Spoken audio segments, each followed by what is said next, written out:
अवसंरचना विकास और निर्माण चरण के दौरान जोखिमों के संबंध में निजी डेवलपर्स के विश्वास को मजबूत करने के लिए मैं ऋणदाताओं को दूरदर्शिता से सुविचारित आंशिक ऋण गारंटी उपलब्ध कराने हेतु एक अवसंरचना जोखिम गारंटी निधि स्थापित करने का प्रस्ताव करती हूं।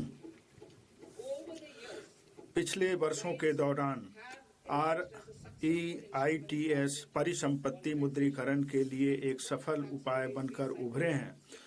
मैं समर्पित REITs की स्थापना के माध्यम से CPSE की महत्वपूर्ण रियल एस्टेट परिसंपत्तियों की रिसाइकलिंग में गति लाने का प्रस्ताव करती हूँ। कार्गो के पर्यावरण अनुकूल आवागमन को बढ़ावा देने के लिए मैं निम्नलिखित प्रस्ताव करती हूँ।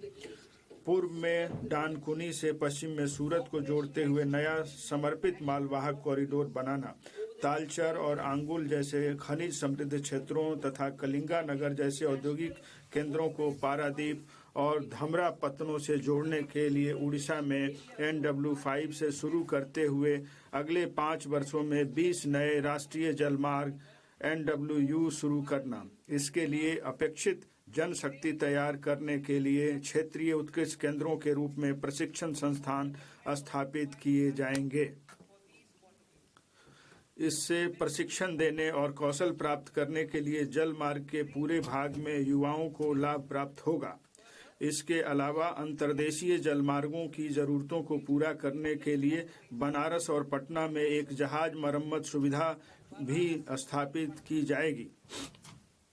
अंतर्देशीय जलमार्गों और तटीय पोत परिवहन का हिस्सा 6% से बढ़ाकर 2047 तक 12% करने के लिए रेल और सड़क परिवहन से मॉडल शिफ्ट को प्रोत्साहित करने के लिए एक तटीय कार्गो प्रोत्साहन स्कीम का शुभारंभ करना। अंतिम छोर और दूर दराज के क्षेत्रों को जोड़ने और पर्यटन को बढ़ावा देने के लिए मैं समुद्री विमानों के स्वदेशी निर्माण को प्रोत्साहन करने का प्रस्ताव करती हूँ। प्रचालनों को सहायता उपलब्ध कराने के लिए एक समुद्री विमान VGF योजना भी शुरू की जाएगी।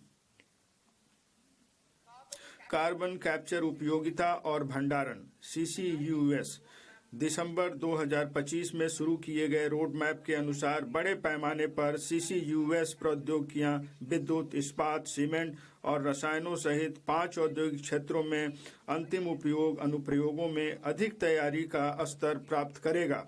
अगले 5 वर्षों में 20,000 करोड़ के परिव्यय का प्रस्ताव किया गया है। शहरी आर्थिक शहर भारत के विकास, नवाचार और अवसरों के इंजन हैं। अब हम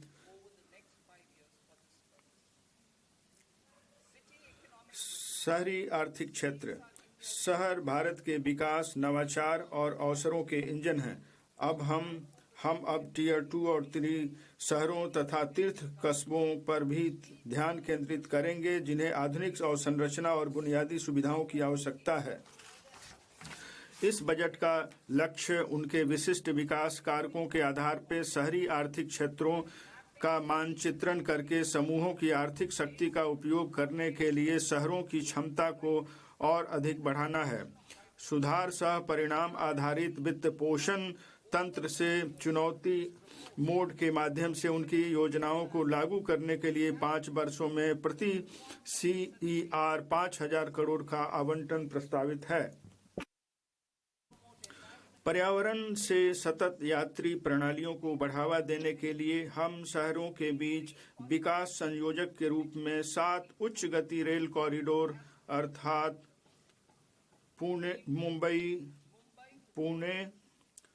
पुणे से हैदराबाद, हैदराबाद बेंगलुरु, हैदराबाद चेन्नई बेंगलुरु, दिल्ली वाराणसी और वाराणसी सिल्लीगुड़ी विकसित करेंगे।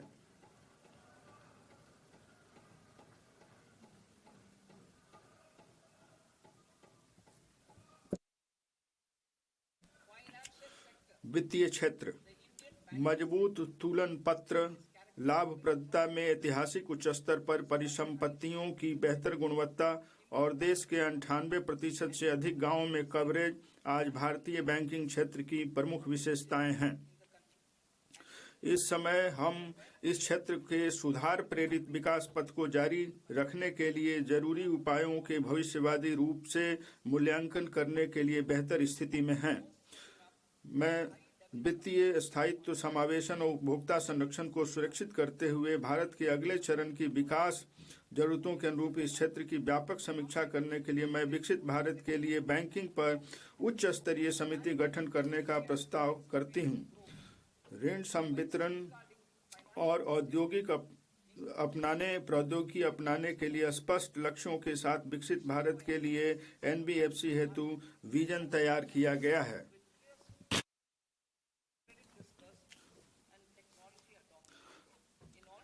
सार्वजनिक क्षेत्र के NBFC में उच्च स्तर प्राप्त करने और दक्षता में सुधार के उद्देश्य से प्रथम कदम के रूप में विद्युत वित्त निगम और ग्रामीण विद्युतीकरण निगम के पुनर्गठन का प्रस्ताव किया जाता है।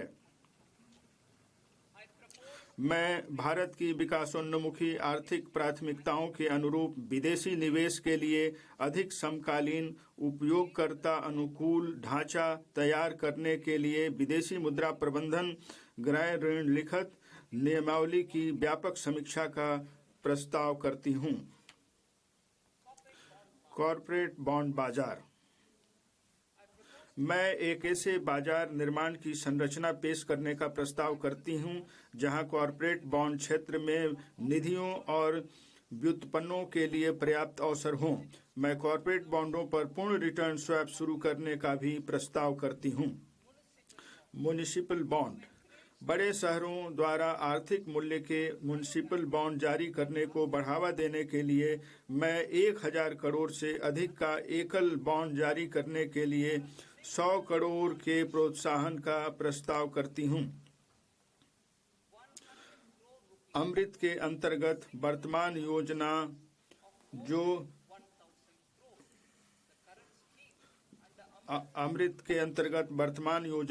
200 करोड़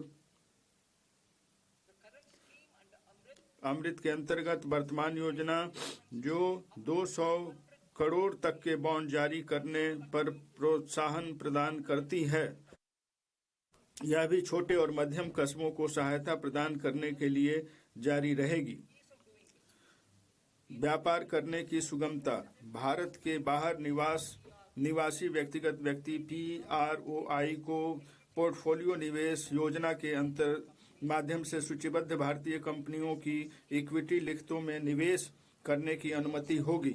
इस योजना के अंतर्गत सभी व्यक्तिगत PROI के लिए समग्र निवेश को वर्तमान के 10% से 24% करने के साथ किसी व्यक्तिगत PROI के लिए निवेश सीमा को 5% से बढ़ाकर 10% करने का भी प्रस्ताव है। आपके मोबाइल पर तुरंत आएगी ब्रेकिंग न्यूज। स्क्रीन पर सबसे पहले दिखेगी बड़ी खबर। देश दुनिया की हर खबर एक जगह। अब आपके मोबाइल पर तुरंत फटाफट इंस्टॉल कीजिए न्यूज नेशन ऐप और रखिए खुद को अपडेट।